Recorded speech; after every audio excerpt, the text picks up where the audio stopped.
আমি আজকে রান্না করব সজনের ডাঁটা।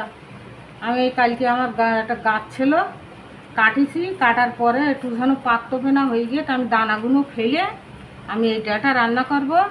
এই তিনটে শুধু ডাঁটা তো, তিনটে আলু দেবো আর এই চিংড়ি মাছ দেবো। দে আমি এই ডাঁটাটা রান্না করব। তবে আমি ডাঁটাটা বেছে নেই। তবে আমার মনে হয় এই ডাঁটাটা একটু পেকে গেছে। তো পেকে গেলেও এই দানা ফেলে এরকমভাবে আমি রান্না করবো। এই দানাটা ফেলে দেবো। আমি বেছে নেই তাই দেখাচ্ছি বন্ধুরা। সেই ডাঁটাগুলো এই আমি বেছে ধুয়ে নিলাম। কিছুটা আস্ত রাখিছি যেগুলো জালি মতন, আর কিছুটা দানা ফেলেছি। এই দেখো দানা, এই হলো দানা।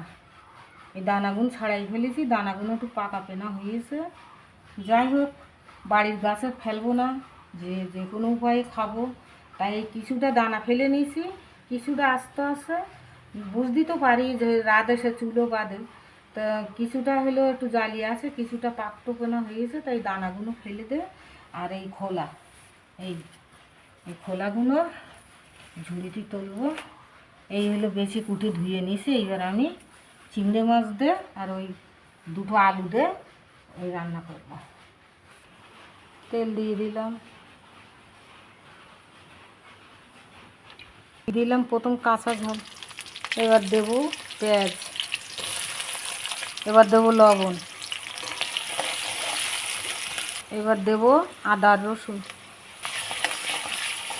একটু ঝালের গুঁড়ো দিলাম, হলুদ, জিরে আর ধনে একসঙ্গে গুঁড়ো করা,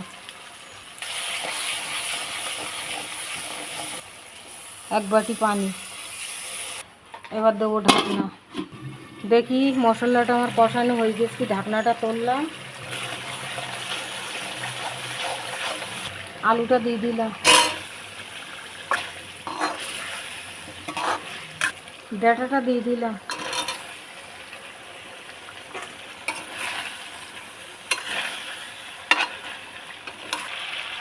কাল দিয়ে রাখা চিংড়ি মাছটা দিয়ে দিলাম।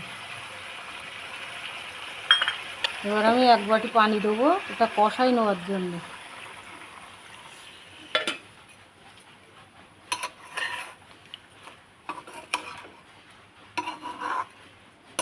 দিয়ে আমি ঢাকনা দিয়ে রেখে দেবো, কম হয়ে যাবে।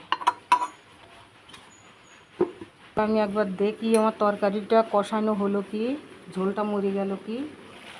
ঢাকনাটা তুললাম,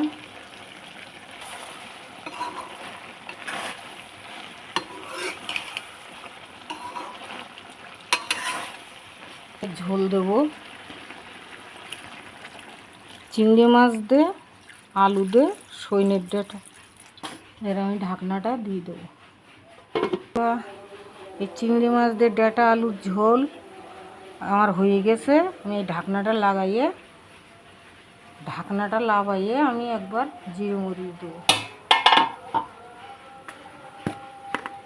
চিংড়ি মাছ, সজনের ডাঁটা, আলু ঝোল